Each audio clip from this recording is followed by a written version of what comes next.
जो पहली बार पेश किया गया पर्यावरण फ्रेंडली भी है और वास्तव में देखा जाए कि जिस प्रकार के विश्व की परिस्थिति बनी थी यह अकल्पनीय थी। किसी ने कभी सोचा भी नहीं था कि इस प्रकार का कोविड-19 के दौरान दृश्य होगा और ऐसा दृश्य बनेगा। उसके दौरान भारत सरकार का बजट बनाना,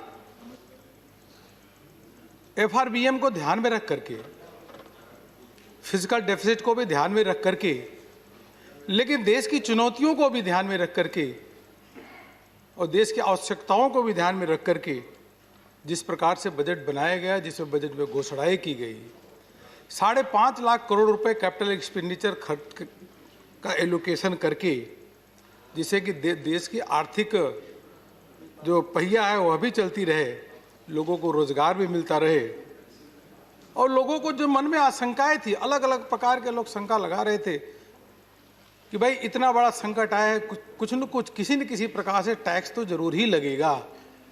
लेकिन मैं वित्त मंत्री जी का अभिनंदन करना चाहूँगा, 1 रुपए का टैक्स किसी भी प्रकार से इस बजट के माध्यम से नहीं लगाया गया।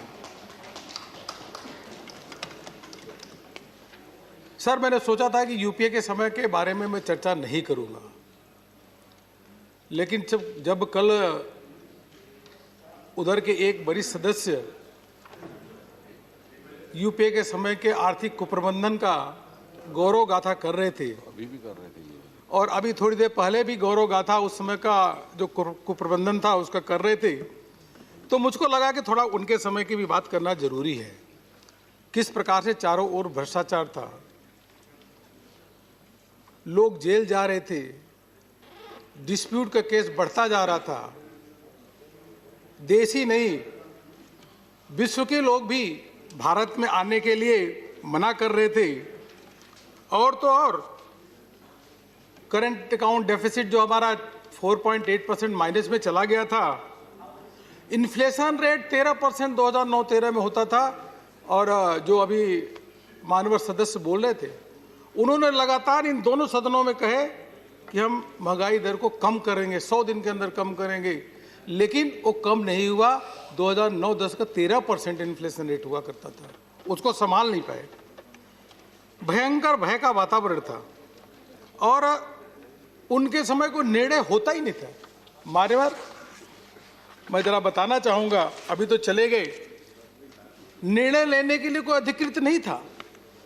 30 ग्रुप्स ऑफ मिनिस्टर बने थे, 30 और एम्पावर्ड ग्रुप ऑफ मिनिस्टर, एक एक मंत्री तो 6-6, 27-27 ग्रुप के मेंबर होते थे, लेकिन फिर भी उनको निर्णय लेने का अधिकार नहीं था। निर्णय कोई अदृश्य शक्ति लेती थी, बाहर से कोई व्यक्ति उसका निर्णय लेता था, यही स्थिति थी।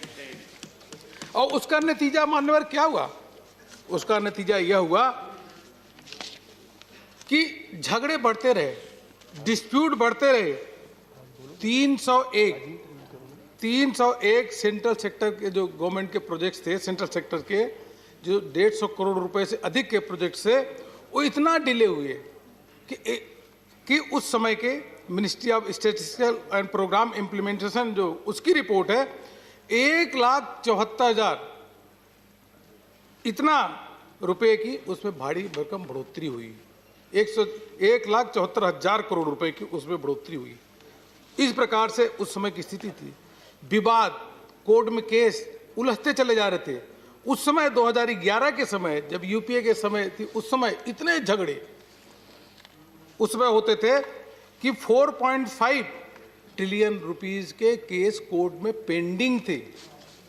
और यही देख करके यहाँ के उद्योगपति तो उद्योग लगाते नहीं थे, बाहर के लोग उद्योग लगाने के लिए, इन्वेस्टमेंट करने के लिए नहीं आते थे।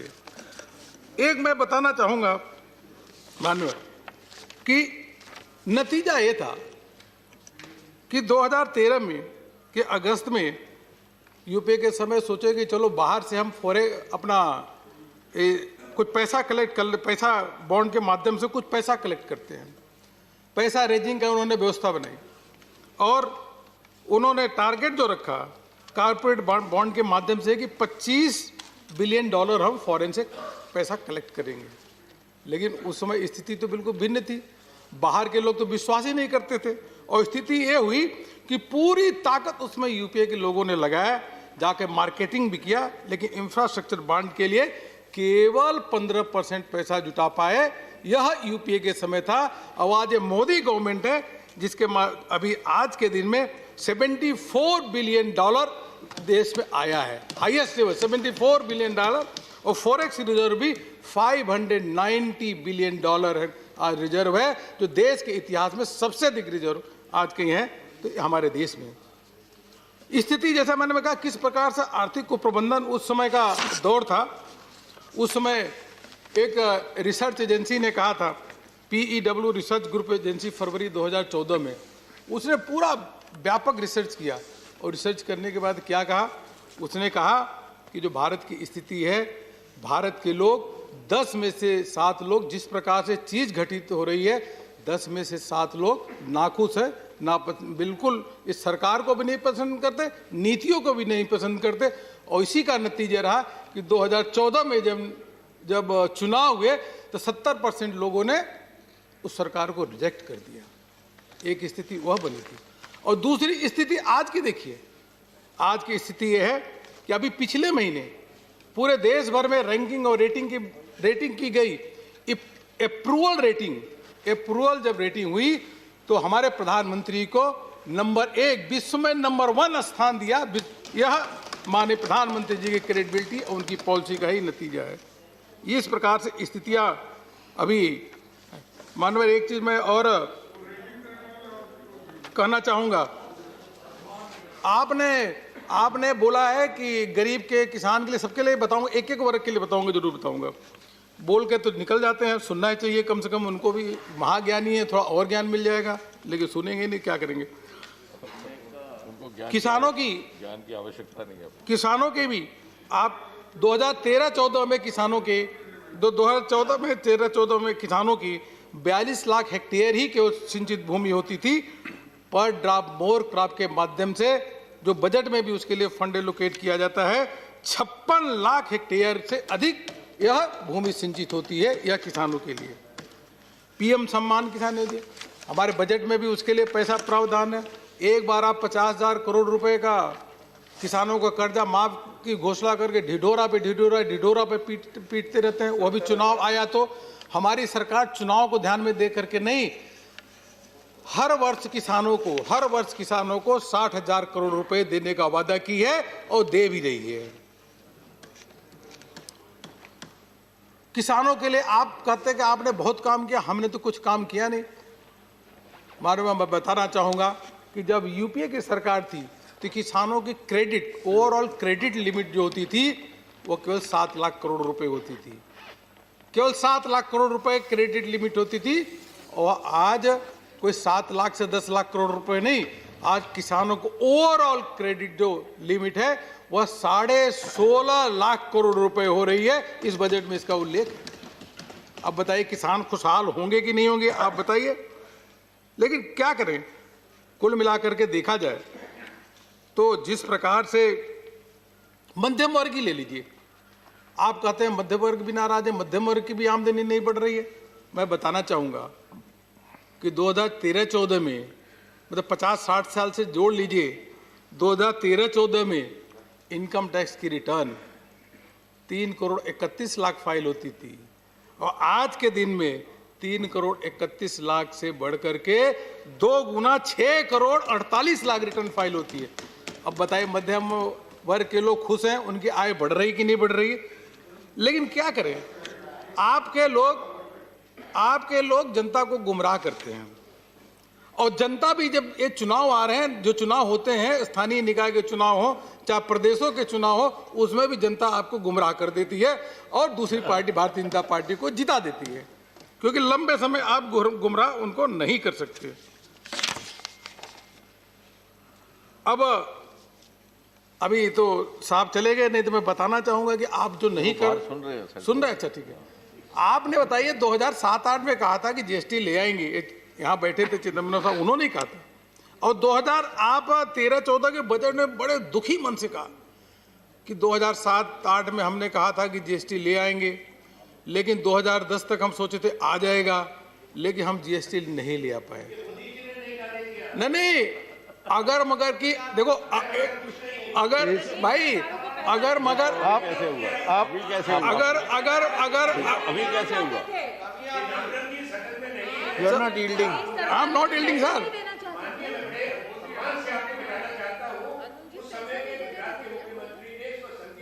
सर मैं आप सुन लो तो कृपया आपस में बात ना करें। आप अरुण जी अगर मगर में कुछ नहीं सर, कारवा लुट गया आपका। अगर कंपनसेशन देने के लिए तैयार नहीं थे। अगर आप लोग कंपनसेशन देने के लिए तैयार नहीं थे। कृपया आपस में बात ना करें प्लीज। अरुण जी बैठ करके बात ना करें। माननीय चेयरमैन ने कहा कुछ नहीं, इनका कारवा लुट गया। ये अगर मगर करते रहेंगे तो कुछ नहीं होगा। लेकिन इतना मैं बताना चाहूंगा कि सरकार ने, हमारी सरकार ने, मोदी सरकार ने वो जीएसटी ले लिया है और जीएसटी में जीएसटी का ही नतीजा है कि मानव लोग ईमानदारी से रिटर्न फाइल कर रहे हैं। और इस कोविड संक्रमण के बाद भी पिछले महीने 1,20,000 करोड़ रुपए का यह जीएसटी कलेक्शन हुआ है, जिसे आपके प्रदेशों को भी पैसा उसमें थोड़ा बहुत मिलेगा। लेकिन क्या है कि और तो और मैं बताऊं आपका सपना क्या था? आपके 2013-14 में बजट में क्या कहते कि हम 10वीं लार्जेस्ट इकोनॉमी है, हम 7वीं या 8वीं पे जाना चाहते हैं, यही कहते। और तो और ये कहते 2013-14 के बजट में आपकी सरकार थी कि 2025 तक हम 5वीं जाने का सपना देख रहे। अरे 2025 ने ये मोदी जी ने तो 2 साल पहले ही 5वीं अर्थव्यवस्था भारत को बना दिया। यह स्थिति है। अब सुनिए प्लीज आपस में बात प्लीज। रोजगार प्लीज मानवर गुस्सा ना करिए। मानवर रोजगार के बारे में वो दूसरा तैयार रोजगार के बारे में जरूर बताना चाहूंगा। पहले की सरकारें जब थी तो रोजगार मतलब वो मनरेगा और दिहाड़ी को ही रोजगार मानते थे। इसको तो बेरोजगार कर दिया। हमारे उन्हीं को मानते थे। भारत सबसे युवा देश है, विश्व का अगर सबसे युवा देश है तो कोई भारत ही है। और भारत में रोजगार के अवसर उपलब्ध होने चाहिए और केवल मजदूरी के रोजगार नहीं, बल्कि ऐसे रोजगार जिसमें वो उसको स्वरोजगार भी हो, वो दूसरों को रोजगार भी दे सके, रोजगार के अवसर उत्पन्न करे, यह आवश्यक है। और इस बात को कोई महसूस किया तो हमारे प्रधानमंत्री नरेंद्र मोदी जी ने, जब उन्होंने मुद्रा योजना की शुरुआत की। मुद्रा योजना के माध्यम से मैं बताना चाहूंगा 25 करोड़ लोगों को आज मुद्रा योजना के अंतर्गत लोन दिया गया है। अब जब 25 करोड़ लोगों को मुद्रा योजना के अंतर्गत लोन दिया गया है तो कहीं न कहीं वो 2, 4, 6 लोगों को रोजगार तो देते ही देते होंगे।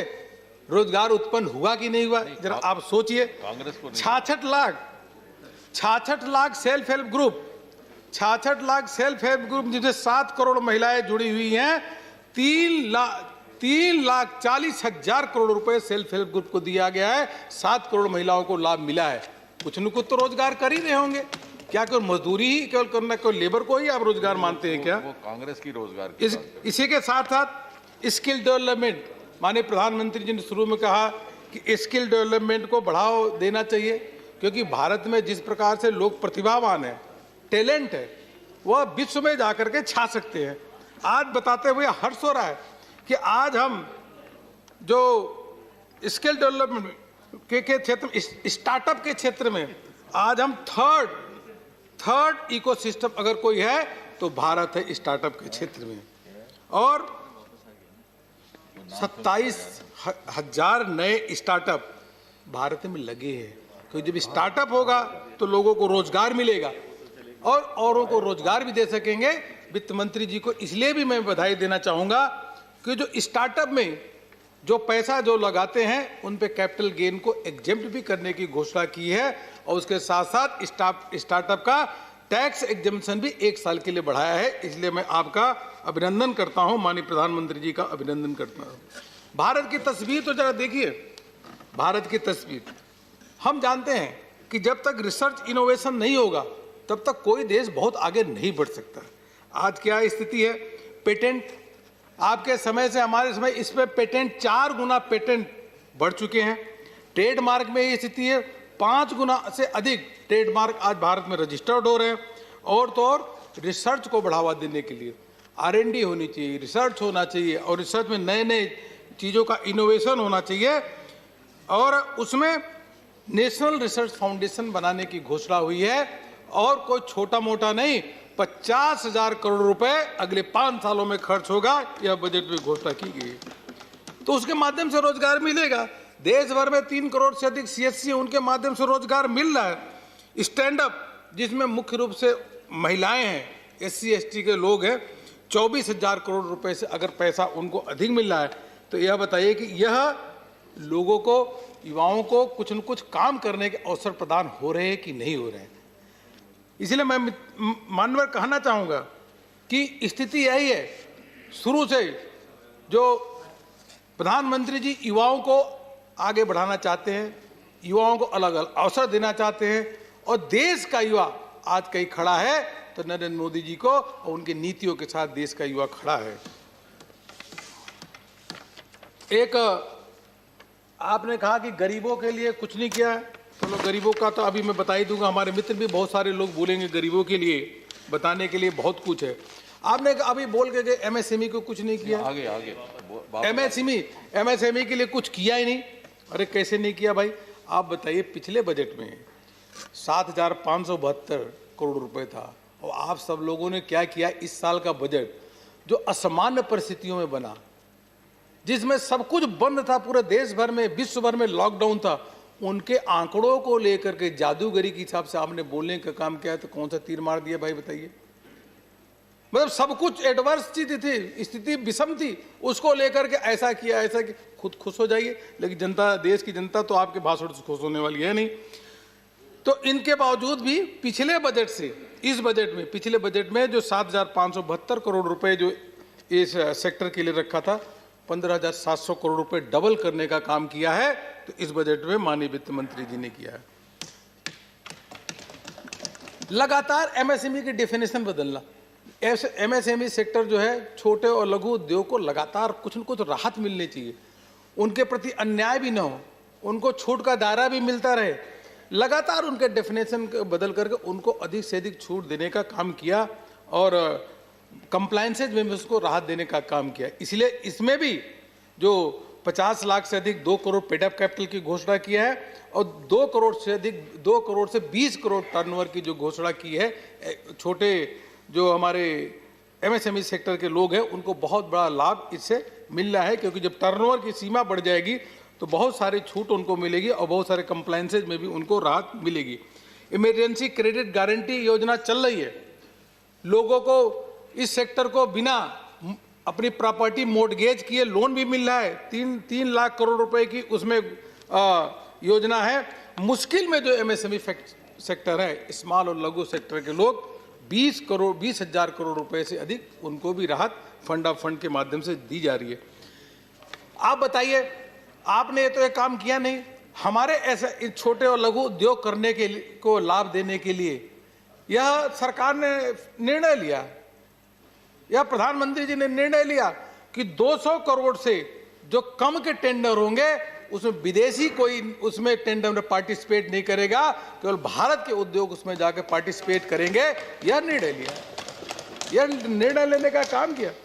हजारों के संख्या में कानून ऐसे थे जो रिडंडेंट थे, उन कानून का अतः पता नहीं था, लेकिन देखिए धीरे धीरे करके हजारों की संख्या में उन कानूनों को समाप्त किया। एमएसएमई सेक्टर को उससे राहत मिल रही है, काफी राहत मिली। और उसके अलावा कंपनीज एक्ट में बहुत सारे क्रिमिनल एक्ट थे, उनको डिक्रिमिनलाइजेशन करने का काम किया। और इस बजट में जो बचे कुचे थे उसमें भी कहा गया कि एलएलपी जो है, लिमिटेड लायबिलिटी पार्टनरशिप 2008 का एक्ट 2008 है, उसमें भी जो क्रिमिनल जो प्रोसीजर, क्रिमिनल जो हमारे सेक्शंस है, उसको भी डिक्रिमिनलाइजेशन करने का काम हम करेंगे। उद्देश्य यह है। और प्रधानमंत्री जी लाल किला के प्राचीर से भी बोला था कि हमें वेल्थ क्रिएटर का सम्मान करना चाहिए। वेल्थ क्रिएटर लोगों को नौकरी देता है, देश के एसेट में अपना योगदान। और माननीय अरुण जी, आपका समय खत्म हो रहा है, पार्टी ने जो दिया है आप खत्म करें। अच्छा, एक मिनट। मानवर कहने को तो बहुत था, लेकिन मैं इतने कहूं, इसलिए उनको सम्मान देने का काम कर रहे हैं। बाकी फेसलेस बहुत सारे रिफॉर्म्स है। फेसलेस जो असेसमेंट के साथ साथ अब फेसलेस हमारे इनकम ट्रिब्यूनल भी होगा। और तो मैं एक चीज और बता दूं, आदिवासियों के लिए भी बहुत अधिक घोषणाएं हुई है। 750 एक एकलव्य विद्यालय बनाए जाएंगे। एक चीज अंत में मैं कहना चाहूंगा, मानवर की पूरी बजट अगर पढ़े तो एक बात स्पष्ट है, जो $5 ट्रिलियन इकोनॉमी का लक्ष्य हमने रखा है, माननीय प्रधानमंत्री जी ने रखा है, आत्मनिर्भर भारत भी बने और आत्मनिर्भर भारत के साथ नए भारत की संकल्पना भी पूरी हो, इस बजट के माध्यम से अवश्य प्राप्त करेंगे। बहुत बहुत धन्यवाद। धन्यवाद माननीय अरुण जी। ऑनरेबल सुखेंद्र शेखर राय जी। आपका सुन के वो वापस आ गए। Sir, according to me,